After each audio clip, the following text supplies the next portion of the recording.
యేసుక్రీస్తు వారి అతి శ్రేష్టమైన పవిత్రమైన నామంలో మీ అందరికీ శుభములు, వందనాలు, దైవాశీస్సులు.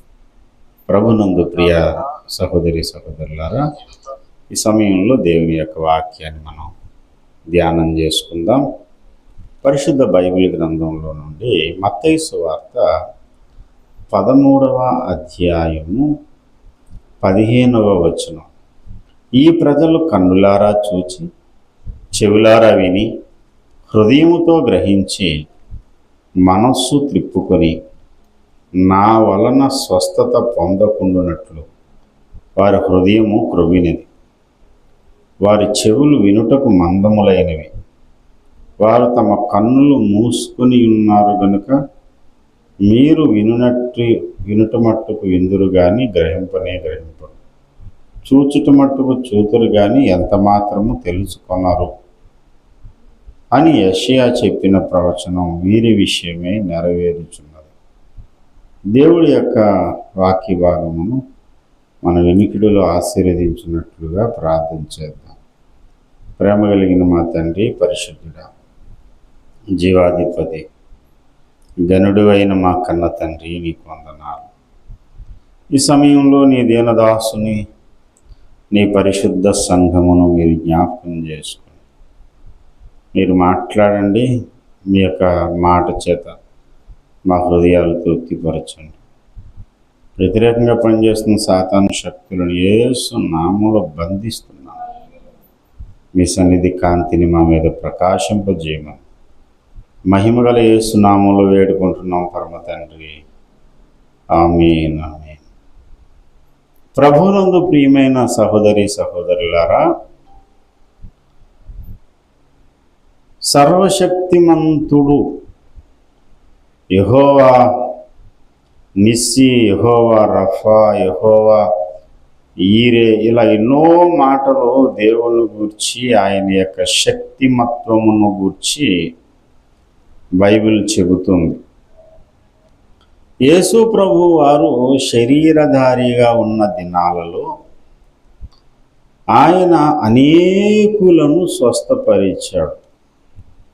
అనేకులు రోగులు, దయ్యములు పట్టిన వారు అండి, కుంటివారు నడిచారు, గుడ్డివారు చూపు నొందారు. ఇలా అనేక అద్భుతాలు, అనేక ఆశ్చర్య కార్యాలు ప్రభు చేస్తూ వచ్చాడు. మరి ఆ దేవుడే ఈనాడు ఉన్నాడు. ఆనాడు ఈనాడు ఏనాడైనా ఆయనే ఉన్నాడు. ఉన్నవాడు అనువాడు ఆయన.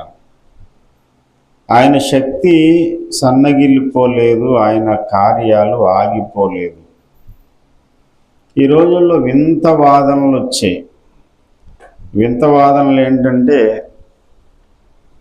యేసు ప్రభు స్వస్థపరిచిన వాస్తవాలు బైబిల్లో ఉన్నాయి, కానీ ఇప్పుడు ఆ స్వస్థతలు అనేవి లేవు, ఆగిపోయాయి. స్వస్థతలు, అద్భుత కార్యాలు అనేవి ఈనాడు జరగవు. ఎందుకంటే ఇది వాక్యం రాకముందు స్వస్థతలు, అద్భుతాలు ఉన్నాయి, కానీ అద్భుతాలు, సూచక్రియలు అనేవి ఈ తరంలో లేవు అనేటువంటి బోధ సమాజంలో ఉంది. వాస్తవానికి ఇది వాక్యానుసారమైనటువంటి బోధ కాదు, ఇది సత్యం కాదు. ఎందుకు సత్యం కాదంటే, వాక్య లేఖనాలన్నీ రాయబడిన తర్వాత ఇంకెవరికి రోగాలు రావా అండి? లేఖనాల రచన పూర్తయిన తర్వాత స్వస్థతలు ఆగిపోయినాయని ప్రవచనాలు కానీ, భాషలు కానీ, స్వస్థతలు కానీ, వరాలు కానీ ఇవి లేవు, ఇంకా ఆగిపోయినాయి అని నమ్మేటువంటి వాళ్ళు మరి వాక్య లేఖనాలు రచన పూర్తయ్యాక ఇంకెవరికి ఏ రోగాలు రావంటారా? రోగాల నుండి విడిపించడం అనేది అది వైద్యుల పని కానీ దేవుని పని కాదు అని వాదించే వాళ్ళు కూడా ఉన్నారు. యేసు ప్రభు వారు ఈ భూమి మీదకి వచ్చి చేసినటువంటి పనులలో పరలోక రాజ్యము సమీపించి ఉన్నది, మారు మనసు పొందండి అని ఆయన బోధింపనారంభించాడు. యేసు ప్రభు వారి యొక్క బోధ ఆరంభంలో ఆయన చేసినటువంటి బోధ ఏంటంటే పరలోక రాజ్య సువార్తను బోధించాడు. మత్తయి సువార్త 4వ అధ్యాయం 23వ వచనం. యేసు వారి సమాజ మందిరములలో బోధించుచు దేవుని రాజ్యమును గూర్చిన సువార్తను ప్రకటించుచు. చూసారా ఏం చేశాడు ఆయన? దేవుని రాజ్య సువార్తను ప్రకటించాడు. పరలోక రాజ్యము సమీపించి ఉన్నది, మీరు మారు మనసు పొందండి అంటూ రక్షణ సువార్త, రాజ్య సువార్త ఆయన ప్రకటించాడు. మార్కు సువార్త మొదటి అధ్యాయములో యేసు ప్రభు వారు 15వ వచనంలో 14-15వ వచనంలో యోహాను చెరపట్టబడిన తర్వాత యేసు కాలము సంపూర్ణమై ఉన్నది, దేవుని రాజ్యము సమీపించి ఉన్నది, మారు మనసు పొంది సువార్తను నమ్మండి అని దేవుని సువార్త ప్రకటించొచ్చు. దేవునికి స్తోత్రం. దేవుని సువార్త ప్రకటించాడు. అంతేనా? సువార్త ఒకటైనా ప్రకటించాడు ఆయన. మత్తయి సువార్త 4వ అధ్యాయము 23వ వచనం మరలా చదువుదాం. దేవుని రాజ్యమును గూర్చిన సువర్తమానము ప్రకటించుచు ప్రజలలోని ప్రతి వ్యాధిని రోగమును స్వస్థపరుచుచు గలిలయందంతటా సంచరించెను. ఆయన కీర్తి సిరియా దేశం వరకు వ్యాపించింది. నానా విధములైన రోగముల చేతను వేదనల చేతను పీడింపబడిన వ్యాధిగ్రస్తులందరినీ, దయ్యము పట్టిన వారిని, చాంద్ర రోగులు, పక్షవాయువు గలవారిని వారు ఆయన యొద్దకు తీసుకొని రాగా ఆయన వారిని స్వస్థపరిచెను. దేవునికి స్తోత్రం. బైబిల్లో కొంతమందిని స్వస్థపరిచినట్టు బైబిల్లో ఆనవాళ్ళు ఉన్నాయి. యేసయ్య వీళ్ళను స్వస్థపరిచాడు, వాళ్ళను స్వస్థపరిచాడు. వాస్తవంగా యేసయ్య చేసిన కార్యాలన్నీ రాయలేదట శిష్యులు. యోహాను గారు ఏమంటాడంటే, ఒకవేళ కానీ ఆయన చేసినటువంటి కార్యాలన్నీ రాయాల్సి వస్తే ఆ గ్రంథానికట రాయబడినటువంటి ఆ గ్రంథానికి భూలోకమే చాలదంటాడు. యోహాను సువార్త 20వ అధ్యాయము 31వ వచనం, 20-31. యేసు దేవుని కుమారుడైన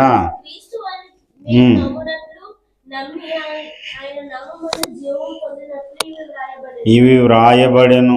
30వ వచనం చదవండి. మరియు అనేకమైన ఇతర సూచక క్రియలను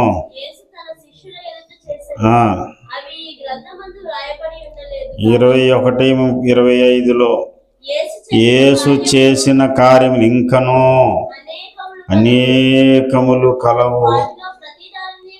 వాటిలో ప్రతిదానిని వివరించి వ్రాసిన ఎడల అట్లు వ్రాయబడినటువంటి గ్రంథమునకు భూలోకమైనను చాలదని నాకు తోచుచున్నది. అన్ని కార్యాలు చేశాడు, ఎన్నో కార్యాలు. కొన్ని కార్యాలు బైబిల్లో దేవుడు రాయించాడు. ఎన్నో స్వస్థతలు, ఎన్నో బోధలు చేశాడు ఆయన. బోధలు చేశాడు. బ్రతుకు బాగోలేని వారికి, వ్యాధిగ్రస్తులకు ఆ వ్యాధుల నుండి ఆయన విడిపించాడు. తన అద్భుతమైన నోటి మాట చేత, తన వాగ్బలము చేత ప్రభు స్వస్థపరిచాడు. యేసు ప్రభు ఎవరు అంటే, పాపము నుండి విడిపించే దేవుడు మాత్రమే కాదు, రోగము నుండి కూడా విడిపిస్తాడు. మనం సువార్త పాట పాడుకుంటాం. యేసునందే రక్షణ మనకు హల్లెలూయా అనే పాట. స్వస్థపరచును యేసయ్యా హల్లెలూయా, స్వస్థపరచును యేసయ్యా హల్లెలూయా, విడుదల ఉంది యేసునందు హల్లెలూయా, విడుదల ఉంది యేసునందు హల్లెలూయా, యేసునందే రక్షణ మనకు హల్లెలూయా. శ్రీ యేసునందే నిత్య జీవం హల్లెలూయా, శ్రీ యేసునందే నిత్య జీవం హల్లెలూయా. హల్లెలూయా. స్వస్థపరచును యేసయ్యా. ఎలాంటి కుదరని రోగంలో ఉన్నా, చెప్పుకోలేని బలహీనత చేత నలిగిపోతూ ఉన్నా యేసు ప్రభువారు స్వస్థపరిచే దేవుడు. సార్ బాగానే ఉంది సార్, ఆయన స్వస్థపరిచే దేవుడు కదా, మరి అందరినీ స్వస్థపరచాలి కదా, మరి ఏ రోగము ఏ బలహీనత అనేది మీకు ఉండకూడదు కదా, మరి అలాంటప్పుడు మీరు మందులు కూడా వాడకూడదు కదా అని ఇలా రకరకాల కామెంట్లు చేసేవాళ్ళు ఉన్నారు. స్వస్థపరిచే దేవుడు తన అద్భుతమైన శక్తి ఆయన ప్రవహింపజేయడానికి, ఆ శక్తి అందరిలోనికి రావడానికి కొన్ని ప్రత్యేకమైన కారణాలు ఉంటాయి. ఈ విషయం తెలుసుకోకపోతే చాలా నష్టపోతారు. ఎన్నో అద్భుతాలు చేసి దేవుని దైవశక్తిని కనుపరిచినటువంటి ఎలీషా మరణకరమైన రోగము చేత బాధపడ్డాడు. ఒకవేళ ఆయనలో ఉన్న దైవశక్తి కోల్పోయాడేమో, అందుకే ఆ రోగం వచ్చిందేమో. అతను యవనంలో ఉన్నప్పుడు మంచి అభిషక్తుడు, వయసు మళ్ళిన తర్వాత అభిషేకం పోయిందేమో అనుకుంటే అతడు చచ్చిపోయిన తర్వాత సమాధిలో పెట్టారు. సంవత్సరం పోయాక అదే సమాధిలో గట్ట ఒక సైనికుడు చనిపోతే తీసుకెళ్ళి పెట్టారంట. ఎలీషా ఎముకలు ఈ శవానికి తగలగానే చచ్చిపోయిన శవం లేచి కూర్చుందని రాయబడింది బైబిల్లో. అంటే అతని ఎముకలలోనే అంత శక్తి ఉంది, కానీ వృద్ధాప్యంలో మరణకరమైన రోగము చేత బాధింపబడ్డాడు. అనేక మంది దైవజనులు, స్వస్థత వరం కలిగిన దైవజనులు అవసాన కాలంలో రోగం అనేది వారికి వచ్చింది. అది దేవుని చిత్తం. దేవుని చిత్త ప్రకారంగా కొంతమంది బాధపడడం, సమస్యలు ఉండడం, అది దేవుడు అనుకున్నప్పుడు దేవుడు అలా జరిగిస్తాడు. వారు ఆ శ్రమ పడుతూ ఏ పాఠం నేర్చుకోవాలో ఆ పాఠాన్ని దేవుడు నేర్పడానికి ఆ శ్రమను, ఆ కష్టాన్ని, లేక వ్యాధిని, ఆ రోగాన్ని దేవుడు అనుమతిస్తాడు. ఈ అపోస్తులుడైనటువంటి పౌలు గారు అద్భుతమైనటువంటి కృపావరములు కలిగిన వాడు.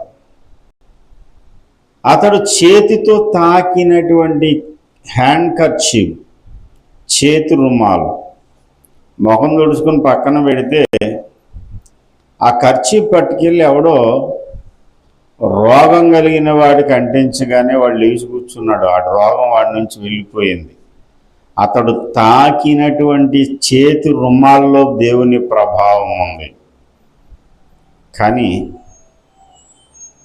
అతడు కళ్ళు జబ్బు కళ్ళు, అతనికి సమస్య అనేది అతనికి ఉంది. అది అట అతని శరీరంలో ఒక ముళ్ళులా ఉందట. అనేక మందిని స్వస్థపరిచావు కదా, నీ రోగం నువ్వు తీసేసుకోవచ్చు కదూ. అంటే దేవుడు అనుమతిస్తాడు కొంతమంది తన సేవకులకు ఆ శ్రమ, కష్టం లేదా ఆ రోగం ఉండడం దేవుని చిత్తం. ఇది సాధారణంగా దేవునితో నడిచే భక్తులు ఎదుర్కొనే సమస్యలు ఇవి. అయితే జనరలైజ్ చేసి చెబుతున్నాను, ప్రభువు వలన స్వస్థత పొందాలి అని ఎవరైతే అనుకుంటారో వారిలోనికి దేవుని శక్తి ప్రవహిస్తుంది. ఆ ప్రవహించడానికి ఒక విధానం ఉంది. ఈరోజు మన పాఠము, మనం నేర్చుకోవాల్సిన ముఖ్యమైన పాఠం ఏంటంటే, యేసయ్య వలన మనం స్వస్థత పొందాలంటే ఏం చేయాలి? మొదటి విషయం, ఏం చేయాలి? మనం ఏం చేస్తే దేవుడు మనల్ని స్వస్థపరుస్తాడు? ఏం చేయాలంటే, మొదట దేవుడి వలన నేను స్వస్థత పొందాలని ఆశపడాలి. నీ జీవితంలో రోగాలను దేవుడు పెట్టేది సాధారణంగా కొన్ని ప్రత్యేకమైన కారణాలతో కాదండి. సాధారణ సంగతి చెప్తున్నాను. నీవు దేవునికి వ్యతిరేకంగా నడిచిన నడకను బట్టి నిన్ను సరిచేయడానికి దేవుడు రోగాన్ని అనుమతిస్తాడు. ఈ రోగం ద్వారానైనా నీ బ్రతుకును మార్చుకుంటావని, నీ మనస్సును త్రిప్పుకుంటావని దేవుడు నిన్ను మొత్తుతాడు. బైబిల్లో 2వ దినవృత్తాంతముల గ్రంథం 16వ అధ్యాయంలో ఒక రాజు ఉన్నాడు. అతన్ని దేవుడు జబ్బుతో మొత్తాడు. 12వ వచనం, ఆస తన ఏలుబడి యందు 39వ సంవత్సరమున పాదములలో జబ్బు పుట్టి తాను బహుబాధపడినను దాని విషయంలో అతడు యెహోవా యొద్ద విచారణ చేయక వైద్యులను పట్టుకొనెను. చాలా మంచోడు ఈ ఆశ, దేవుని మీద ఆధారపడిన వాడు. గొప్ప దండొచ్చి అతని మీదకి దిగింది. అలాంటి సమయంలో దేవుని పట్ల విశ్వాసం కలిగిన వాడే దేవుని వైపు చూసినప్పుడు యుద్ధములో దేవుడు అతనికి విజయాన్ని ఇచ్చాడు. వారి పితరులు దేవుడైన యెహోవాను ఆశ్రయించుటకును ధర్మశాస్త్రమును బట్టి విధిని బట్టి క్రియలు జరిపించుటకును యోధా వారికి ఆజ్ఞాపించాడు. ప్రియమైనటువంటి దేవుని బిడ్డలారా, 14వ అధ్యాయం 4వ వచనంలో ఉందన్నమాట. దేవుణ్ణి ఆశ్రయించిన వాడు, 7వ వచనం, అతడు యోధా వారికి ఇలాగ ప్రకటన చేసిన, మన దేవుడైన యెహోవాను మనం ఆశ్రయించితిమి. ఆశ్రయించినందున ఆయన మన చుట్టూ నెమ్మది కలగజేసి ఉన్నాడు. దేశమందు మనం నిరభ్యంతరముగా తిరగవచ్చు. దేవుణ్ణి మనం ఆశ్రయించాం కాబట్టి మనకి ఈ పరిస్థితి వచ్చింది. మనం ధైర్యంగా ఉండాలి. యుద్ధం వచ్చినప్పుడు దేవుడి మీద ఆధారపడ్డాడు. కష్టం వచ్చిందా, దేవుని వైపు చూశాడు.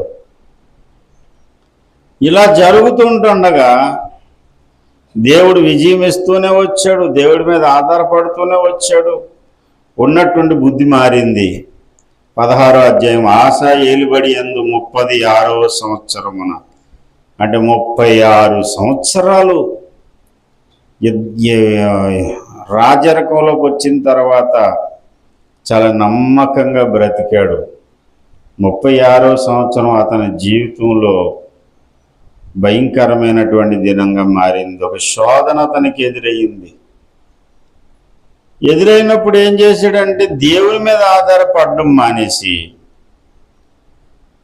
మనుషుల మీద ఆధారపడడం మొదలుపెట్టాడు. దేవుని మందిరంలో ఉన్న డబ్బంతా తీశాడు, వెండి బంగారం తీశాడు. సిరియా రాజు దగ్గరకు దూతలను పంపాడు. నన్ను కాపాడు అని అన్యుణ్ణి ఆశ్రయించాడు. ఇది దేవునికి ప్రతికూలంగా ఉంది. దైవజనుడైన హనానీని పంపించాడు దేవుడు.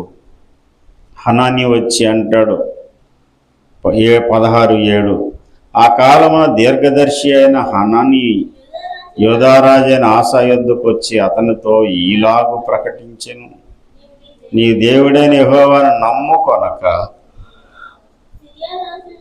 సిరియారాజును నమ్ముకుంటువే. సిరియారాజు యొక్క సైన్యము నీ వశము నుండి తప్పించుకుని పోయెను.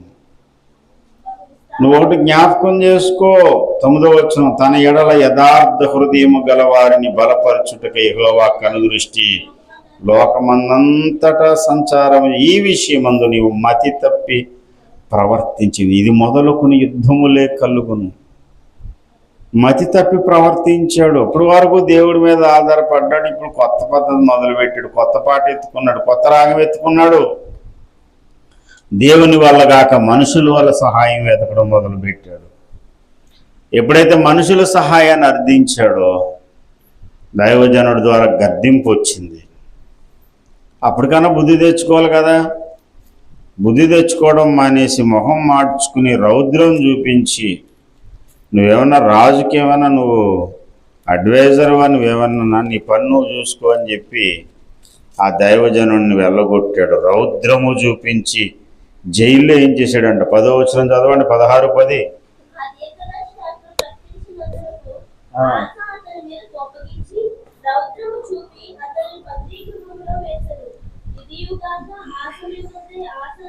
ఇంకేమైందో వీడికి మెంటలు వచ్చింది. ఒకసారి చాలా మందిని బాధ పెట్టాడు, చాలా మందిని కొట్టి జైల్లో వేయించి ఏదేదో చేశాడు. మొత్తానికి దేవుడు ఇవన్నీ చూశాడు. ఇన్ని రైట్ చేయాలి, సరి చేయాలి.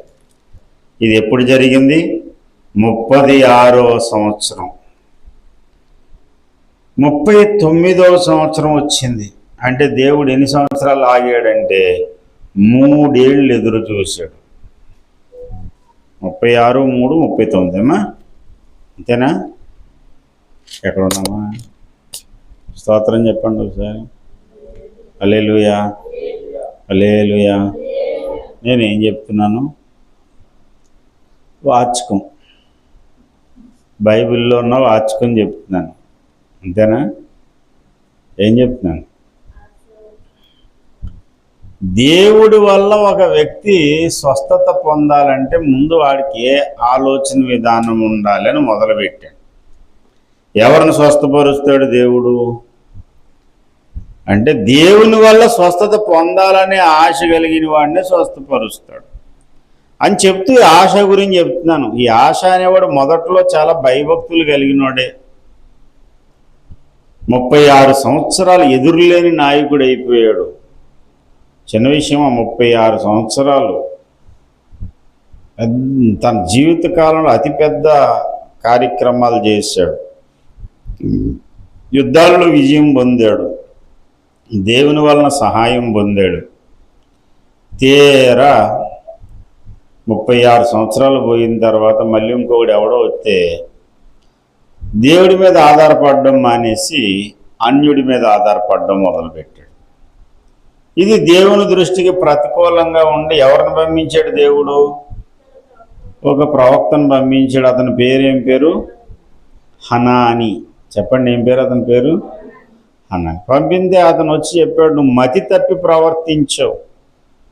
ఇప్పుడు వరకు దేవుడి మీద ఆధారపడ్డావు కదా, మరలా దేవుడి మీద ఆధారపడితే దేవుడు నీకు సహాయం చేయడా?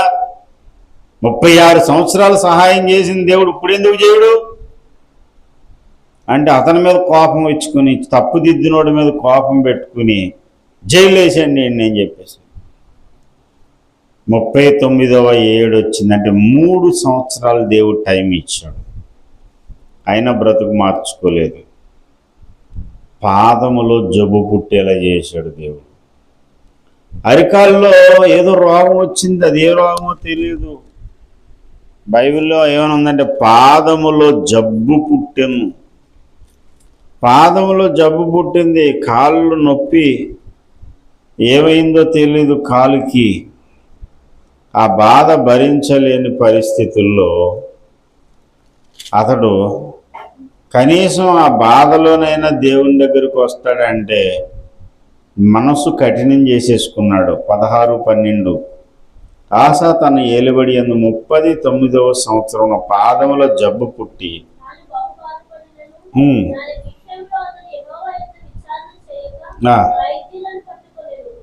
ఆ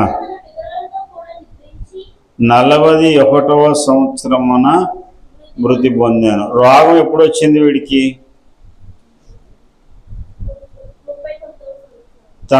తన పరిపాలనలో 39వ సంవత్సరంలో వచ్చింది. ఎప్పుడు చచ్చిపోయాడు? 41లో చచ్చిపోయాడు. అంటే ఎన్ని సంవత్సరాలు బాధపడ్డాడు రోగంతో? 30 సంవత్సరాల? 1 సంవత్సరమా? 2 ఏళ్ళు. నేను లెక్క చెప్పినోడు అర్థం చేసుకోండి. అతడు 36 సంవత్సరాలు హ్యాపీగా ఉన్నాడండి. 36 సంవత్సరాలు హ్యాపీగా ఉన్నాడు. ఇప్పుడు కొత్తగా సమస్య వచ్చింది. దేవుడిని వదిలేసి లోకంలో తిరిగాడు. 3 సంవత్సరాలు దేవుడు టైం ఇచ్చాడు. అంటే 39 సంవత్సరాలు వచ్చాయి తన పరిపాలన. 39 సంవత్సరాలు పరిపాలన చేశాడు. అప్పుడు దేవుడు పాదంలో జబ్బు పుట్టేలా చేశాడు. తన పరిపాలన 41వ ఏడు వచ్చింది. ఆ 41వ ఏడు వచ్చిన తర్వాత ఇంక దేవుడు అతడికి టిక్ పెట్టాడు. తన జీవితం ముగిసిపోయింది. అతడు చచ్చిపోయాడు. ప్రియమైనటువంటి దేవుని బిడ్డలారా, దేవుడు ఒక్క నిమిషంలో వెంటనే కోపపడిపోడు. నీ ప్రవర్తన నువ్వు దిద్దుకోవడానికి నీకు టైం ఇస్తాడు. మారు మనసు పొందుతావేమో అని అవకాశం ఇస్తాడు. దేవుడిచ్చిన అవకాశాలన్నీ నువ్వు చేజార్చుకుని, కొంతమంది ఎలా లెక్కేసుకుంటారంటే, ఇప్పుడు తప్పు చేశాను కదా, వెంటనే ఏదైనా శిక్ష వస్తే అప్పుడు దేవుడు వాళ్ళు వచ్చింది, ఏ శిక్ష రాకపోతే పర్వాలేదులే, దేవుడు ఏమనుకుంటలేదు, నేను ఎలా బ్రతికేసినా సరే దేవుడు చూసి చూడనట్టు ఊరుకున్నాడు అనుకుంటాం. దేవుడు చూసి చూడనట్టు ఊరుకోడు. టైం కొరకు ఎదురు చూస్తాడు. నీకు టైం ఇస్తాడు. మారు మనసు పొందుతావేమో, బ్రతుకు దిద్దుకుంటావేమో. ఈ అవకాశం ఇచ్చి చూద్దాం. అవకాశం ఇచ్చి చూసినా సరే ఆ రోగం ఒక అవకాశంగా మార్చుకుని, ప్రభా బుద్ధి గడ్డి తిని నేను తప్పు చేశాను ప్రభా, నన్ను క్షమించు అని పశ్చాత్తాపడుతూ వచ్చి దేవుని వలన స్వస్థత పొందాలని అనుకున్న వారిని ఆయన స్వస్థపరిచే దేవుడు. స్తోత్రం కలుగునుగాక. హల్లెలూయా. ఎవరిని స్వస్థపరుస్తాడు దేవుడు? దేవుని వలన స్వస్థత పొందాలని. అండి, స్వస్థత ఎవరికి వస్తుంది అంటే మనందరికీ తెలుసున్నటువంటి విషయం. ఒక ఆమె 12 సంవత్సరాలుగా రక్తస్రావము అనే రోగము చేత బాధపడుతూ ఉంది. మార్కు సువార్త 5వ అధ్యాయము 27వ వచనం. ఆమె యేసును గూర్చి విని, నేను ఆయన వస్త్రములు మాత్రము ముట్టిన బాగుపడుదునని అనుకొని జనసమూహములో ఆయన వెనకకు వచ్చి ఆయన వస్త్రము ముట్టెను. వెంటనే ఆమె రక్తధార కట్టెను గనుక తన శరీరములో నుండి ఆ బాధ నివారణ అయినదని గ్రహించింది. 12 సంవత్సరాలుగా బ్లీడింగ్తో బాధపడుతుంది ఆమె. సమాజంలో ఎక్కడ తిరగలేదు, ఉండలేదు, అన్కంఫర్ట్గా ఫీల్ అవుతూ ఉంటుంది. చెప్పుకోలేని బాధ. 10 మందిలోకి వచ్చి, సార్ నాకు పలానా సమస్య ఉందండి అని చెప్పుకోగలరా?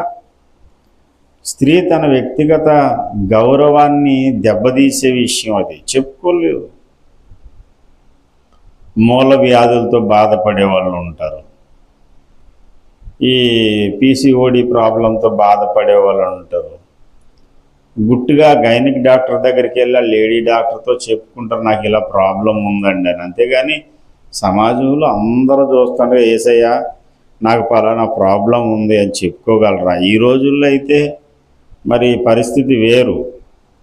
ఈ రోజుల్లో సీక్రెట్ అనేది ఏమీ లేదు, అంతా ఓపెన్ పబ్లిసిటీ. అన్నీ కూడా ఏది అడ్వర్టైజ్మెంట్ ఇవ్వాలో తెలియదు, ఏది అడ్వర్టైజ్మెంట్ ఇవ్వకూడదో తెలియదు, ఇంకేమీ గుట్టు లేదు. ఇంకా మరి అంతా పబ్లిక్గా బరి తెగించినట్టు అయిపోయింది.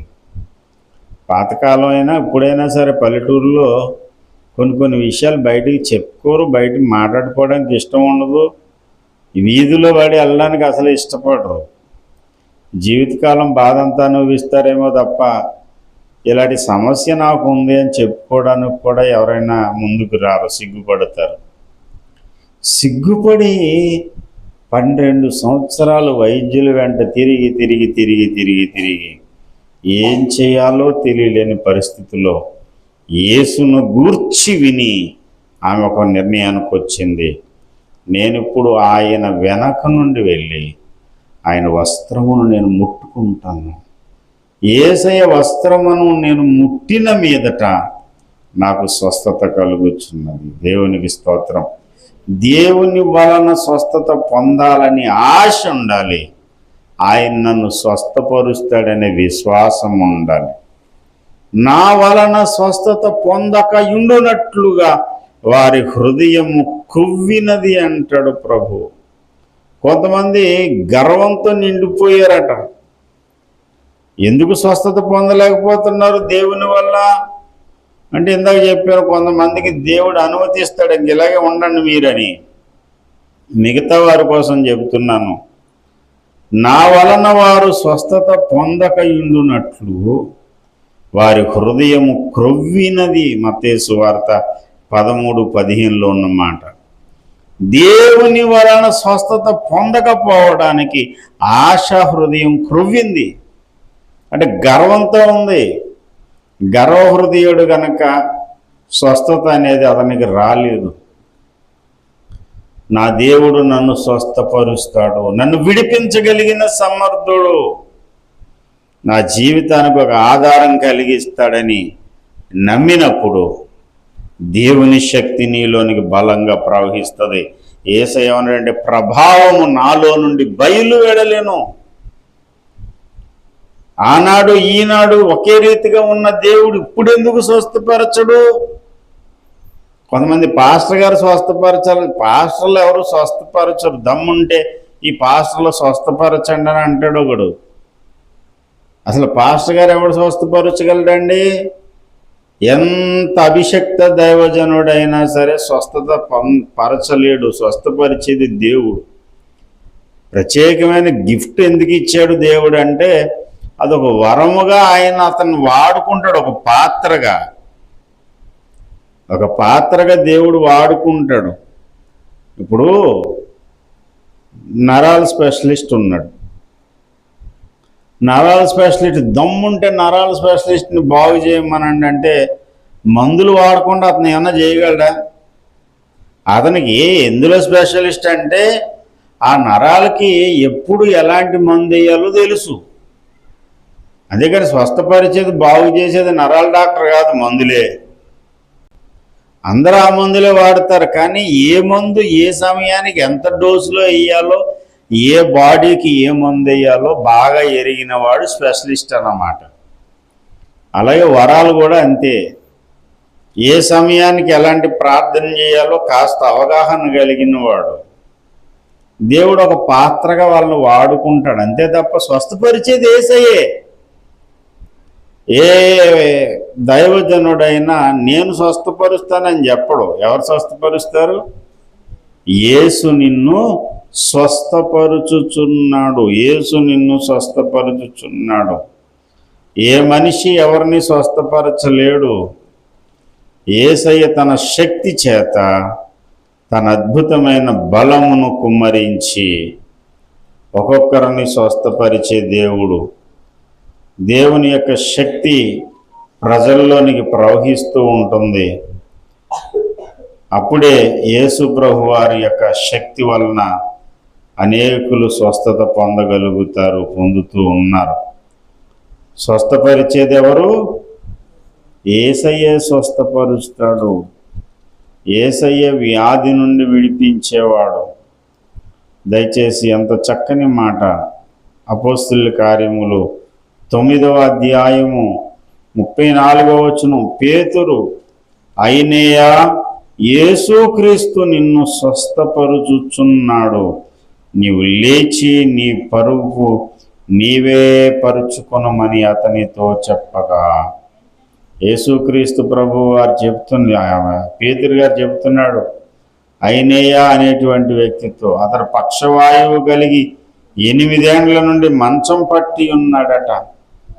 8 సంవత్సరాలు బట్టి మంచం మీద ఉన్నాడు. అతని దగ్గరికి వెళ్ళి పేతురు చెప్తున్నాడు, పేతురు, నాలో శక్తి ఉంది. నేనంటే ఎవరు అనుకుంటున్నారు? యేసుప్రభు వారి ప్రథమ శిష్యుణ్ణి. సంఘం యొక్క తాళపు చెవులు నా దగ్గరే ఉన్నాయి. నేను చాలా పుడింగ్ అని అనలే. ఏమన్నాడు? యేసుక్రీస్తు నిన్ను స్వస్థపరుచుచున్నాడు. దేవునికి స్తోత్రం కలుగును గాక. హల్లెలూయా. దమ్ముంటే ఈ పాస్టర్లను స్వస్థపరచమనంటే పాస్టర్ గారు స్వస్థపరిచేది ఆయన. దమ్ముంటే అంటే ఆయన అంటాడు, ముందు నమ్మిక నీకుంటే అంటాడు ఆయన. నాకు దమ్ముండడం కాదురా దౌర్భాగ్యుడా, నీకు నమ్మకం ఉందా? నా వలన స్వస్థత పొందునట్లుగా నీ హృదయం క్రొవ్విపోయిందా? లేక వినయంతో నువ్వు వచ్చి నా దగ్గర మోకరిస్తావా? వినయంతో వచ్చి యేసు ముందు మోకరించిన వాడికి యేసయ్య స్వస్థత శక్తిని విడుదల చేస్తాడు, తన అద్భుతమైన ప్రభావాన్ని విడుదల చేస్తాడు. అప్పుడే నువ్వు విడుదల పొందగలుగుతావు. చాలామంది రోగంతో అన్న బాధపడతారేమో కానీ విడుదలనిచ్చే దేవుని దగ్గరకు వచ్చి బాగుపడరు. ఈ రోజున స్వస్థపరిచే దేవుడు తన శక్తిని మనందరి మీద కుమ్మరించునుగాక. దేవుని వలన మనం విడుదల పొందుదుముగాక. ఇది కేవలం శరీర రోగాలకే కాదు సుమా, ఆత్మ సంబంధమైన రోగాలు కూడా ఉన్నాయి, ఆత్మ సంబంధమైన బలహీనతలు ఉన్నాయి. శరీర సంబంధమైన బలహీనతలు, ఆత్మ సంబంధమైన బలహీనతలు, ప్రతి విధమైన రోగము నుండి యేసుక్రీస్తు నిన్ను స్వస్థపరుచుచున్నాడు. దేవునికి స్తోత్రం. విశ్వాసంతో నమ్మి దేవుని శక్తిని అనుభవిందాం. రండి మనం ప్రార్థన చేసి స్వస్థత శక్తిని అనుభవించి దేవుని వలన విడుదల పొందుదాం. దేవుడి మాటలు మన వినికిడిలో ఆశీర్వదించునుగాక. రండి మనం ప్రార్థన చేద్దాం. హల్లెలూయా, హల్లెలూయా, హల్లెలూయా. స్వస్థపరచును యేసయ్యా, హల్లెలూయా.